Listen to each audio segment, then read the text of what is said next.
ka na. For some of you, parang minanifest nyo tong relationship na to, no? Whether minanifest kayo ng person nyo or minanifest nyo yung person nyo para maging in relationship kayo. Pero there's a manifestation here, mga kapiksi.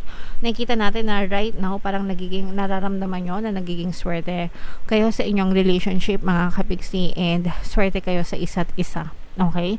Parang kayo yung lucky charm, no?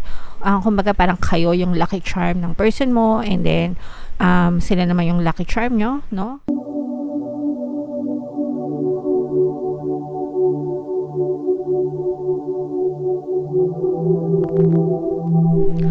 Hello guys, hello Aries, welcome back to Pinay Pixie Tarot. Ang pamagat ng episode natin for tonight is Silip sa Pag-ibig Kapalaran. Ito yung ating love reading para ngayong January, para sa Aries, Sun, Moon, Rising, Sign, and Venus. General reading lang guys, pwede mag-resonate, pwedeng hindi. Combination ng positive and negative energy. Pwedeng ma-pick up yung energy nyo guys, pwedeng ma-pick up yung energy ng person nyo. Roles can be reversed, mga kapiksi. And kung hindi kayo nakaresonate dito guys, pwede nyo panoorin yung video dun sa zodiac sign ng person nyo, baka nandun yung energy ng inyong reading, mga kapiksi. So eto guys, eto yung energy sa loob ng inyong sitwasyon ng inyong partner or specific person. For some of you guys, pwedeng bagong relationship pa lang, or pwede rin naman kahit na matagal na rin yung relationship nyo. Pero nakikita natin na ito talaga, maganda yung communication nyo. Pwedeng LDR kayo ng person mo, mga kapiksi. Pwedeng long distance, ganyan. Meron kayong space between sa inyong physical distance, mga kapiksi. Pero kahit na long distance kayo, for some of you talagang nandun yung nakikita nyo na constant, no, yung communication between you and your person. Nandun yung interest nyo sa isa't isa. I'm sensing na hindi lang ikaw yung interesado, but even the other person guys is also interested in you. Talagang nag-blossom yung romance, no? Favorite ko yun eh.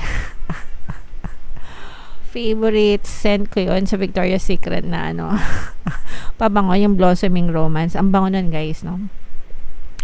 Pero ganun talaga yung nyo guys, yung parang namumukhadkad, nagbo-bloom yung inyong relationship, mga kapiksi. So alaga, no?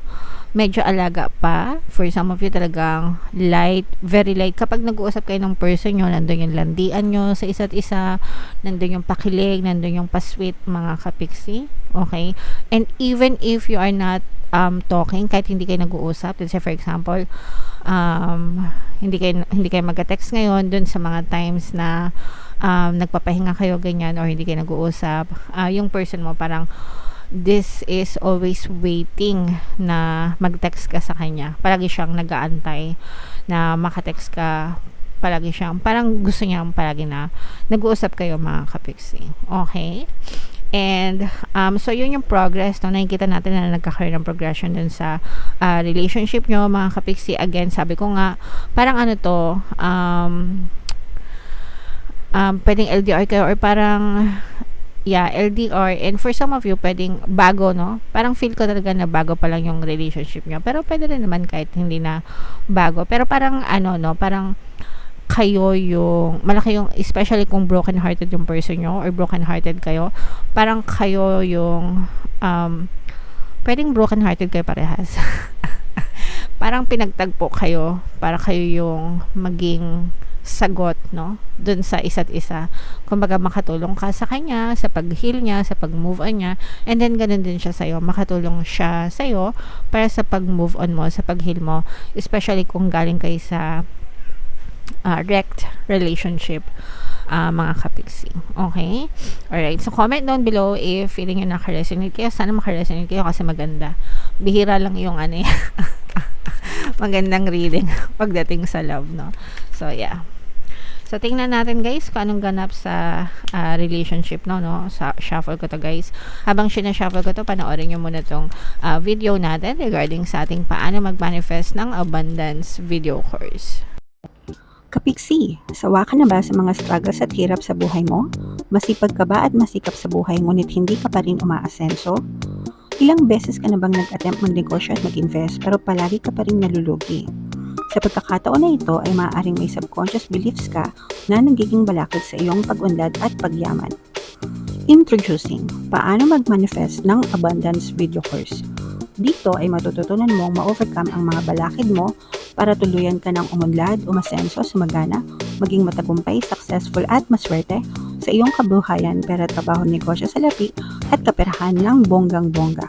Dali, mag-send na ng email sa pinoypixie@gmail.com at simulan na ang iyong pagyaman ngayon. Alright, so gusto mo bang yumaman? Kapixie, kung gusto mong yumaman, umunlad at umasenso ng bonggang-bongga, mag-avail ka na ng course guys kasi sobrang ganda talaga niyan. And yung promo natin for January mga kapixie, magbibigay ako ng 1 free pampaswerte subliminal sa lahat na mag-avail ng course until January 31. So mag-avail na kayo mga kapixie. Meron din tayong email coaching, manifest your desires using the law of attraction. If meron kayo mga specific na gusto nyong i-manifest, pwedeng love and relationship mga kapixie, pwedeng money or career, pwede kayong magpabook ng email coaching session with me. Mag-send lang kayo guys ng email sa pinoypixie@gmail.com. So, grabe Aries, no? Sobrang positive talaga nung reading nyo. Kung ano yung nakita natin kanina, talagang very positive siya. Ito yung love energy, guys. Tapos, ito naman yung energy ng Aries. Kayo ay represent ng Queen of Wands sa ating spread. So, nakikita natin talaga na for some of you, parang minanifest nyo tong relationship na to, no? Whether minanifest kayo ng person nyo or minanifest nyo yung person nyo para maging in relationship kayo. Pero there's a manifestation here, mga kapixie. Nakikita natin na right now, parang nararamdaman nyo na nagiging swerte kayo sa inyong relationship, mga kapixie, and swerte kayo sa isa't isa. Okay?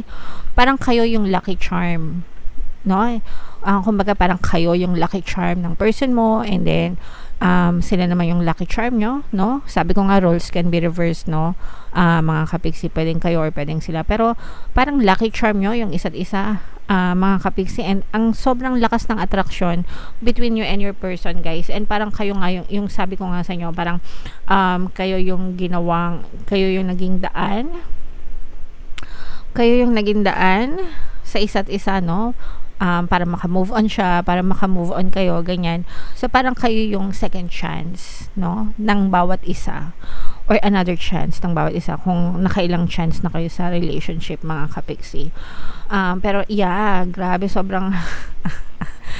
parang reward sa inyo ito guys, ni universe, no? Parang, okay, itong bata na to, maraming beses na siyang nabigo sa pag-ibig, this time around, pasisiyahin ko naman siya. Parang ganun, no? Yung peg ni universe sa inyo, mga kapixie. So, guys, grabe, i-mind nyo na to kasi talagang very harmonious. Swerte yung relationship nyo ngayon or swerte kayo ngayon sa relationship, mga kapixie.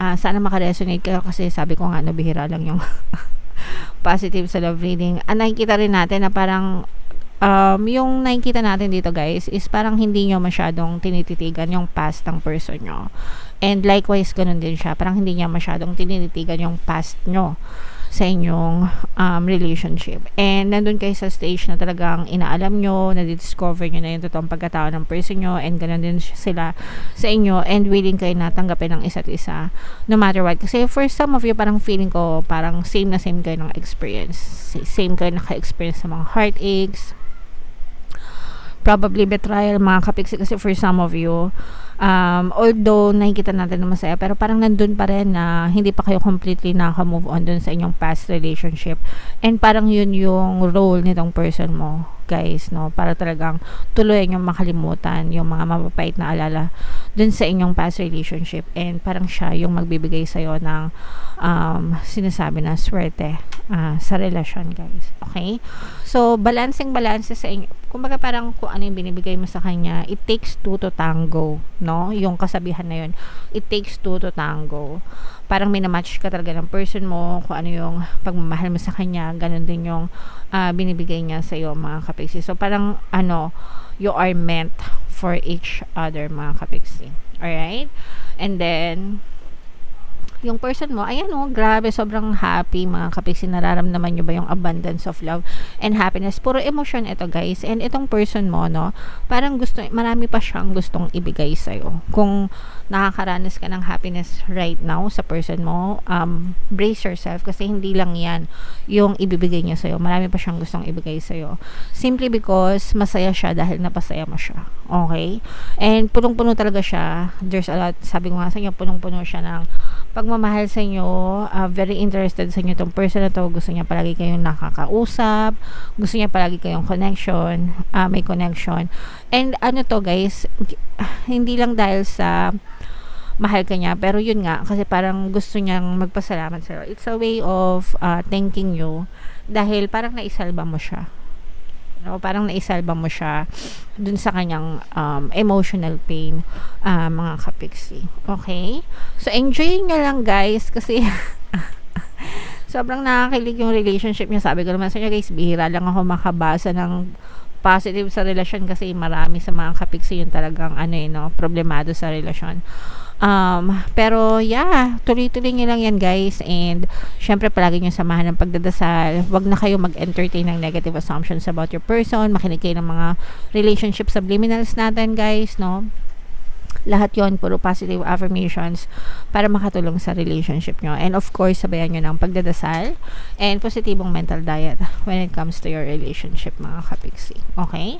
Alright, so super nice. Sana talaga maka-resonate kayo. I-mind nyo yan sa guys, no? Sa comment section. Mind swerte sa relasyon, mind swerte sa partner, mind lucky charm sa relationship, ganyan. Para talagang maging ma-okay kayo ng iyong person, mind harmonious relationship. Ayan guys, ito yung additional message, love message for you. So, sabi dito, attraction, you attract romantic love by enjoying this moment fully. So, i-enjoy nyo lang guys, no? Sabi ko nga, pagdating sa love, dapat masaya, di ba? Dapat nakakilig, kaya nga kayo nag-jowa para kiligin kayo, di ba? Nag-jowa ba kayo para umiyak kayo? Hindi, di ba? Kung iiyak lang kayo dahil sa jowa nyo, di ba? Mas mabuti pang walang jowa, walang iyak, di ba? Pero kung magjowa ka kasi, di ba, masaya ka, kinikilig ka, in love, ganyan, yun yung purpose, no, ng pagkakaroon ng loving connection or ng relationship, mga kapiksi, para maging masaya tayo, mahal natin yung person natin, and mahalin din tayo. So, yeah! Sa lahat ng Aries na nakikinig ito, sigurado kikiligin kayo, mga kapiksi. And sana talaga patuloy kayong kiligin, guys. Palagi nyo lang pakinggan yung mga subliminals natin para patuloy kayong kiligin. Alright? Okay, so, ito yung ating 2024 kapalaran, guys. Kung nyo pa napapanood, panoorin nyo na. And ito naman yung ating success stories ng paano mag-manifest ng abundance video course. Click here to subscribe, guys, and click here to join our membership program. Thank you for liking, sharing, and subscribing, and see you again next time. I love you all. Have a nice day. Bye-bye.